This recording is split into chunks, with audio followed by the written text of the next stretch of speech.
Ayan mga kahabis, welcome ulit sa aking mix channel. So, ito meron ako ritong nagawa ng rifle, slingshot rifle. Ayan. Ito yung pinaka-on niya. So, gagawa na lang ito ng thumb press trigger. Ayan, request na sa ating subscribers. So, ayun, yun ang ating gagawin ngayon. Thumb press trigger. Subscribers request ulit tayo. So, ang ginagawin natin, let's start! Ito yung ating gagamitin, yung kambyuhan ng motor.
Ayan, ito na mga kabis. Rinot ang ating bagong slingshot rifle.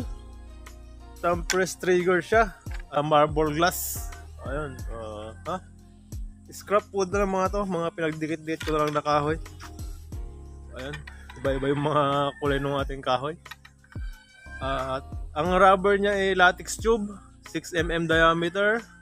Inner 6mm outer diameter. Saka 2mm inner diameter. Ayan. Tapos yung kanyang fork is naka-design sa 4-band. Kaya lang wala tayong nabuhan tayo ng rubber kaya naging 2-band lang siya. Pali 1 pair lang.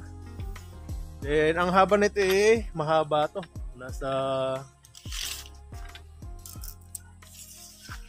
ayun 125 cm ang haba. Ito na siguro yung pinakamahaba kong ginawang slingshot rifle. So ayun, test na natin to.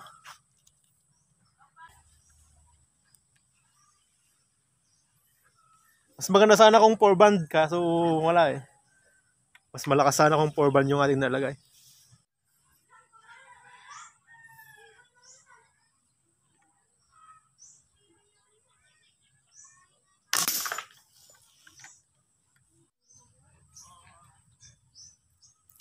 Isa pa.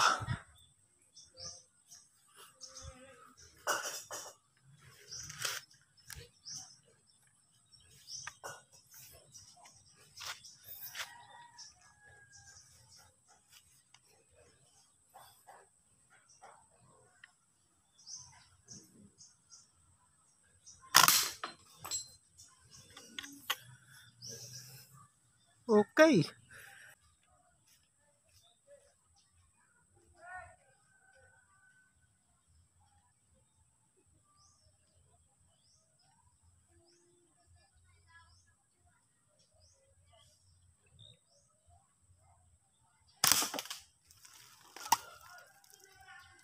Ayan, try naman na sa long range. Kung kaya niya ng long range. Let's do this.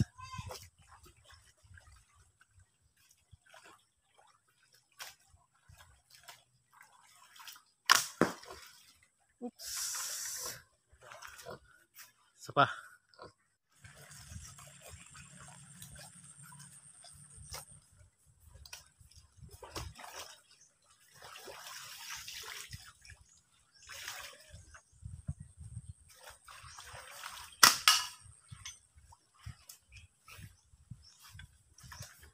Oh yeah!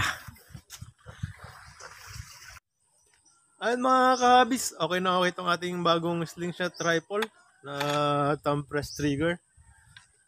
Maganda yung accuracy niya. Diretso. So, sana nagustuhan nyo to. Sana nagustuhan nung nag-request pala. Ayan. So, ayun.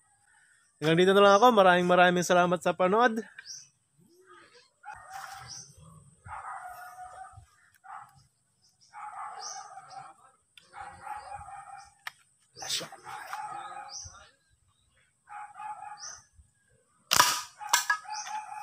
Thanks and bye-bye.